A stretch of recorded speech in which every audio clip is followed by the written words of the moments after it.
Hello friends, welcome again to my YouTube channel.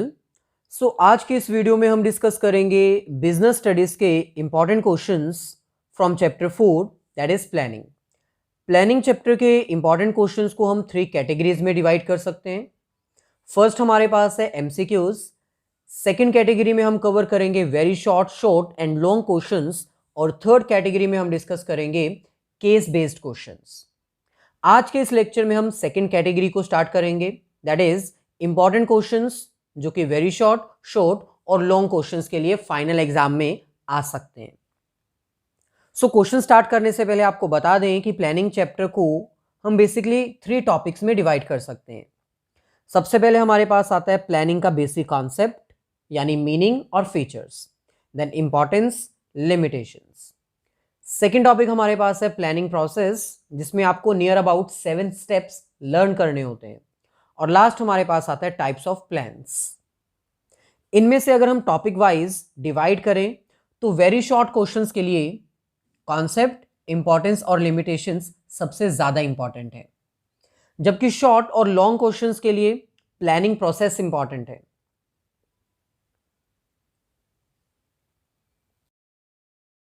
Further proceed करने से पहले आपसे रिक्वेस्ट है कि अगर अब तक आपने हमारी अनअकैडमी की प्रोफाइल को फॉलो नहीं किया है तो लिंक डिस्क्रिप्शन में गिवन है, हमारी अनअकैडमी की प्रोफाइल को फॉलो कर दीजिए, क्योंकि वहां पर भी आपके लिए कुछ लाइव क्लासेस कंडक्ट की जाती हैं जो कि स्पेशल और प्लस क्लासेस में आपको प्रोवाइड की जाती हैं।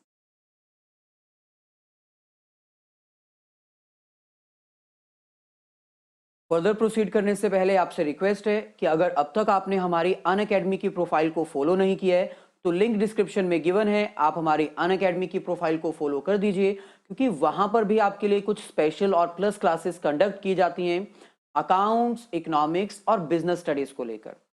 इसके साथ ही आपको बता दें कि अनअकैडमी पर कुछ स्पेसिफिक फीचर्स आपको प्रोवाइड किए जाते हैं जो कि बिल्कुल फ्री हैं, जैसे आस्क अ डाउट। ये एक ऐसा फीचर है जिसको यूज करते हुए आप अपने डाउट्स डिस्कस कर सकते हैं। अगर किसी स्पेसिफिक टॉपिक में आपको डाउट है तो उसके रिगार्डिंग आप अनलिमिटेड डाउट्स डिस्कस कर सकते हैं। इसके लिए सबसे पहले आपको अनअकैडमी का लर्नर्स ऐप डाउनलोड करना होगा। तो ये कुछ स्टेप्स हैं जिसको यूज करते हुए आप अनलिमिटेड डाउट्स डिस्कस कर सकते हैं। सबसे पहले आपको अनअकैडमी का लर्नर्स ऐप डाउनलोड करना है। ऐप डाउनलोड करने के बाद आपको अपनी प्रोफाइल क्रिएट करने के बाद अपना क्लास सिलेक्ट करना है, क्लास 11th या क्लास 12th। क्लास सिलेक्ट करने के बाद आपके पास फर्स्ट ऑप्शन आएगा आस्क अ डाउट, आपको उसके ऊपर क्लिक करना है। आस्क अ डाउट पे क्लिक करने के बाद आपको अपनी पिक्चर सिलेक्ट करनी है जिसके रिगार्डिंग आपको डाउट है। पिक्चर सिलेक्ट करने के बाद उस पिक्चर को आपने क्रॉप करना है ताकि वो स्पेसिफिक क्वेश्चन आप सेंड कर पाओ जिसके रिगार्डिंग आपको डाउट है। क्वेश्चन सेंड करने के बाद आपको सब्जेक्ट सिलेक्ट करना है कि किस सब्जेक्ट का वो क्वेश्चन है। उसके बाद तुरंत कुछ टाइम पीरियड के बाद आपको उसका सॉल्यूशन प्रॉपर वे में मिल जाएगा। तो इस फीचर्स को आप यूज कर सकते हो हमारा कोड यूज करते हुए, जो कि है जॉली 10। इसके साथ ही अगर बता दें आपको और भी बेनिफिट्स आप अवेल करना चाहते हैं अनअकैडमी के, तो आपको अनअकैडमी की प्लस या फिर आइकॉनिक सब्सक्रिप्शन एक्वायर करनी होगी। जैसे कि आपको पता ही है कि अनअकैडमी इंडिया का largest growing online learning platform है, जहां पर आपको लाइव क्लासेस प्रोवाइड की जाती हैं, अनलिमिटेड एक्सेस दिया जाता है, इंडिया के टॉप एडुकेटर्स आपको टॉप क्वालिटी कंटेंट प्रोवाइड करते हैं, डाउट्स सॉल्व करने के लिए लाइव सेशंस रखे जाते हैं जहां पर आप अपने क्वेश्चंस के डाउट लाइव डिस्कस कर सकते हैं। आपका सारा ही सिलेबस यहां पर कवर किया जाएगा और पीडीएफ नोट्स भी आपको प्रोवाइड किए जाएंगे। जितना भी कंटेंट कवर होगा, सारा ही सिलेबस, उसके रिटन नोट्स आपको पीडीएफ फॉर्म में दे दिए जाएंगे और एग्जाम भी कंडक्ट किए जाएंगे, एमसीक्यूज टेस्ट भी कंडक्ट किए जाएंगे। प्लस सब्सक्रिप्शन एक्वायर करने के लिए ये कुछ प्राइजेस हैं, आप अपने रिक्वायरमेंट के अकॉर्डिंग इन प्राइजेस को सिलेक्ट कर सकते हैं। क्लास 11 और क्लास 12 दोनों के लिए ये प्लस सब्सक्रिप्शन की प्राइसिंग है। इसके साथ ही कुछ स्टूडेंट्स ऐसे होते हैं जिनको पर्सनल अटेंशन चाहिए, one on one direct interaction चाहिए टीचर के साथ, तो ये एक और सब्सक्रिप्शन है जो कि अनअकैडमी की तरफ से ही प्रोवाइड की जाती है, आइकॉनिक सब्सक्रिप्शन। ये प्लस सब्सक्रिप्शन का अपग्रेड वर्जन है जहां पर आपको कुछ स्पेसिफिक फीचर्स एक्स्ट्रा प्रोवाइड किए जाएंगे, जैसे direct personal interaction, doubt discuss करने के लिए पर्सनल इंटरेक्शन, पेरेंट्स के साथ कनेक्शन मेंटेन किया जाता है, पीडीएफ नोट्स दिए जाते हैं, यानी ये कुछ एक्स्ट्रा बेनिफिट्स आपको प्रोवाइड करता है। और इसकी प्राइसिंग भी यहां पर अवेलेबल है, आप अपने रिक्वायरमेंट के अकॉर्डिंग प्लान सिलेक्ट कर सकते हैं। तो ये हमारा कोड है जो आप यूज कर सकते हैं।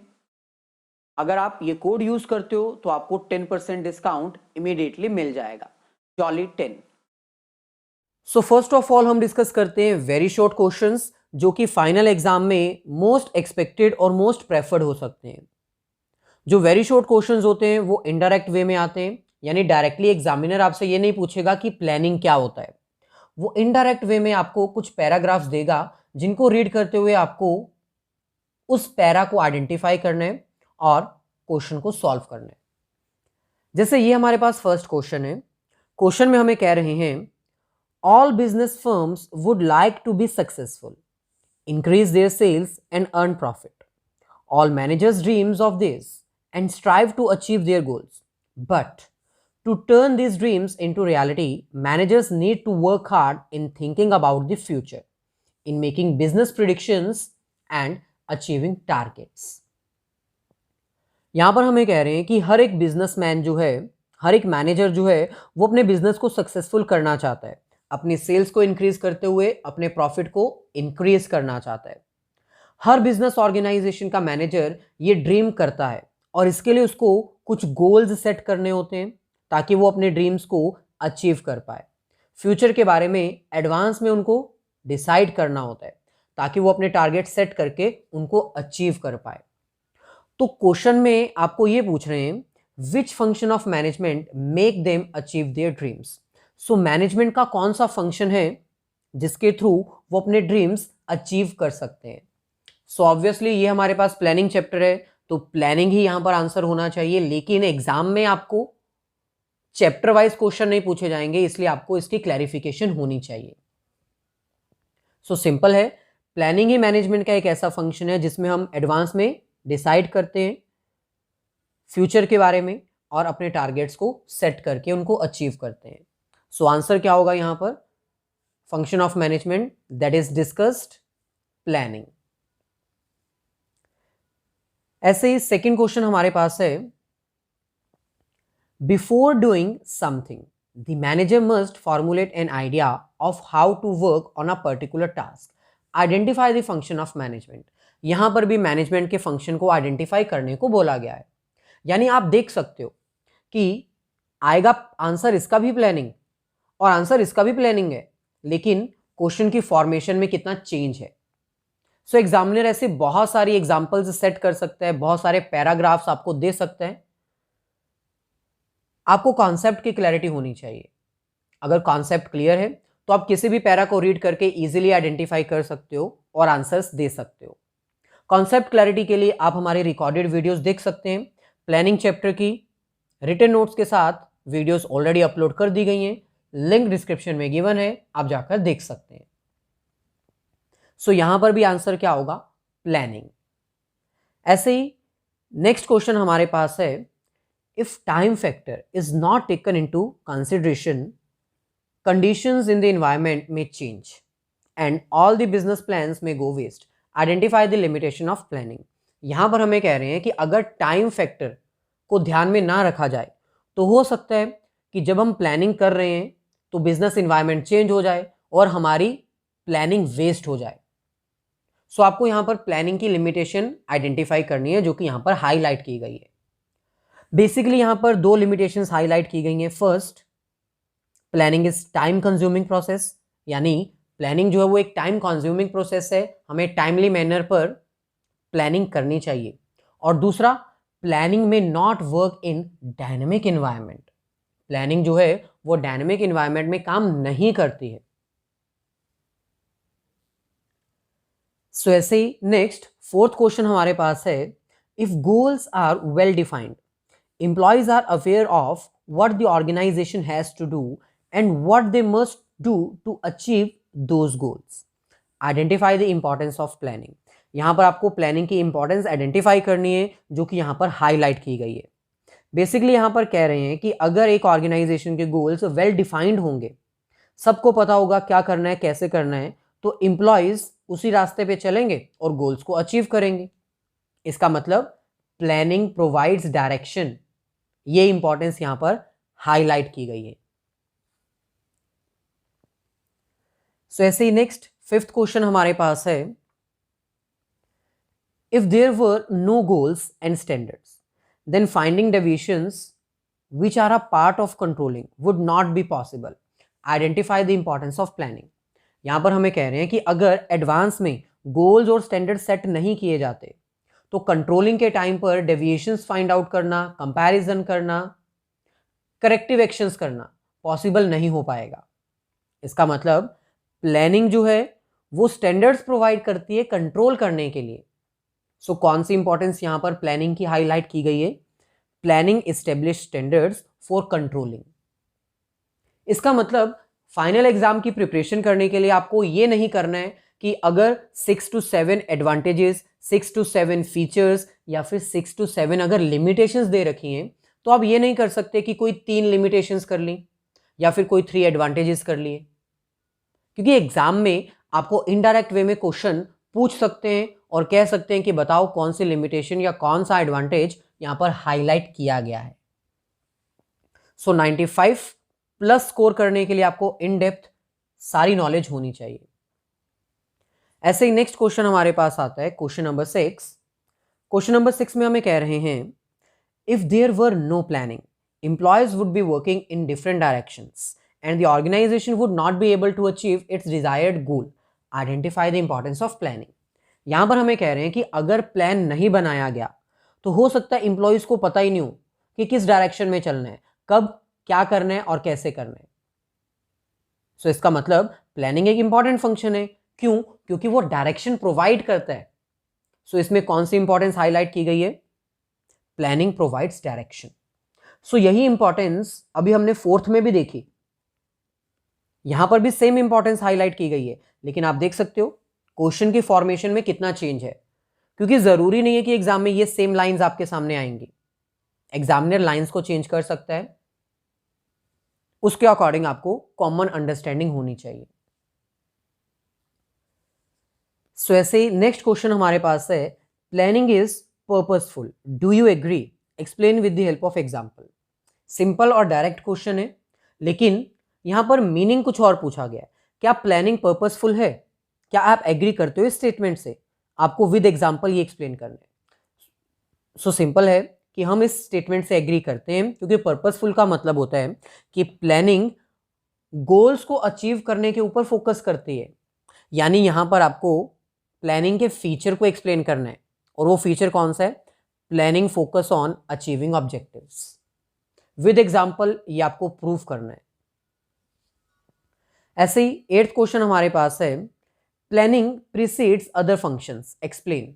यहां पर हमें कह रहे हैं कि प्लानिंग जो है वो बाकी सभी फंक्शन से पहले परफॉर्म की जाती है। प्रीसीड्स मतलब पहले, तो यस ये सही है। Planning is the primary function of management, ये आपको यहां पर एक्सप्लेन करना है। सिमिलरली 9th क्वेश्चन हमारे पास है, planning is not exclusive function of top management or any department. Explain the objective और feature of planning highlighted.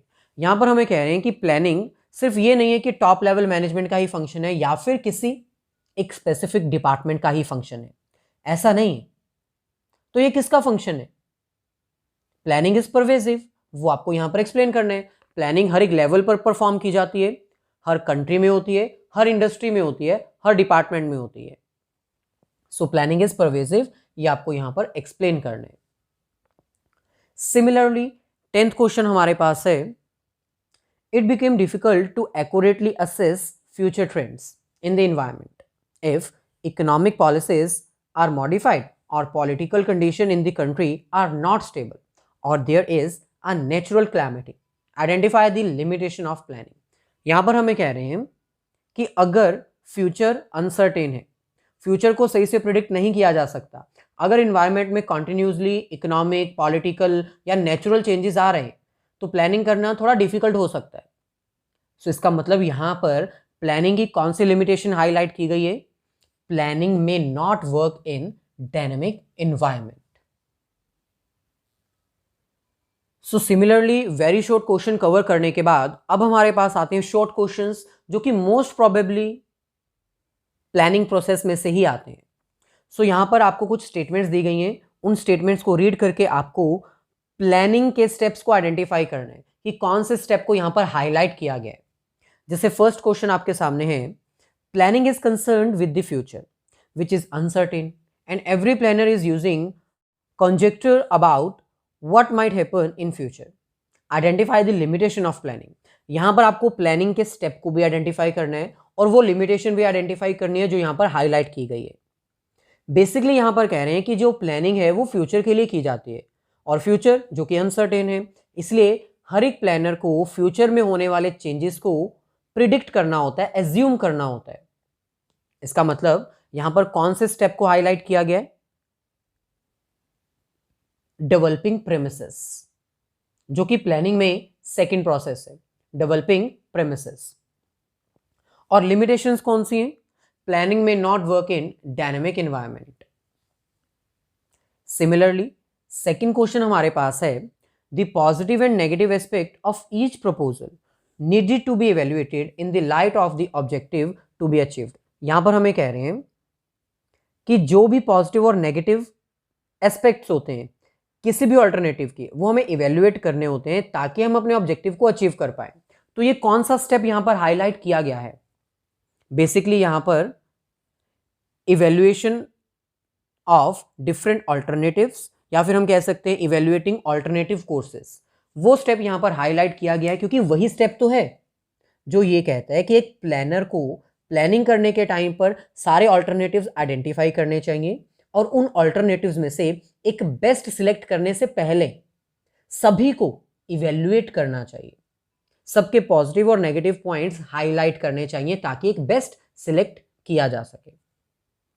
So I hope कि प्लानिंग प्रोसेस के बारे में आपको सारी नॉलेज है। अगर कोई कंफ्यूजन है तो लिंक डिस्क्रिप्शन में गिवन है, जरूर से जाकर देख लीजिएगा क्योंकि प्लानिंग प्रोसेस बहुत इंपॉर्टेंट है। ऐसे ही नेक्स्ट हमारे पास है, to see whether plans are being implemented and activities are performed according to the schedule is also a part of planning process. ये चेक करना कि प्लान सही से अप्लाई हुआ है, क्या वही सब कुछ काम हो रहा है जो प्लान में डिसाइड किया गया है, कोई काम गलत तो नहीं हो रहा, ये सब भी प्लानिंग में किया जाता है, ये भी प्लानिंग प्रोसेस का पार्ट है। कौन सा फंक्शन है ये, कौन सा स्टेप है? Follow up action. सो ऐसे नेक्स्ट फोर्थ क्वेश्चन हमारे पास है, this step is concerned with putting the plan into action, that is doing what is required. वो कौन सा स्टेप है जो ये कहता है कि जो डिसाइड किया उसको अप्लाई करो? Simple, implementing the plan. यही स्टेप है प्लानिंग का जो कि कहता है कि putting the plan into action. ऐसे ही नेक्स्ट क्वेश्चन हमारे पास है, every organisation must have certain objectives. Objectives may be set for the entire organization and each department or unit within the organization. ये कह रहे हैं कि भाई हर एक ऑर्गेनाइजेशन के पास एक ऑब्जेक्टिव होना चाहिए। ऑब्जेक्टिव चाहे पूरी ऑर्गेनाइजेशन के लिए सेट किया हो, चाहे एक डिपार्टमेंट के लिए, चाहे एक यूनिट के लिए, लेकिन होना जरूर चाहिए। ये कौन सा स्टेप है? First, setting the objectives.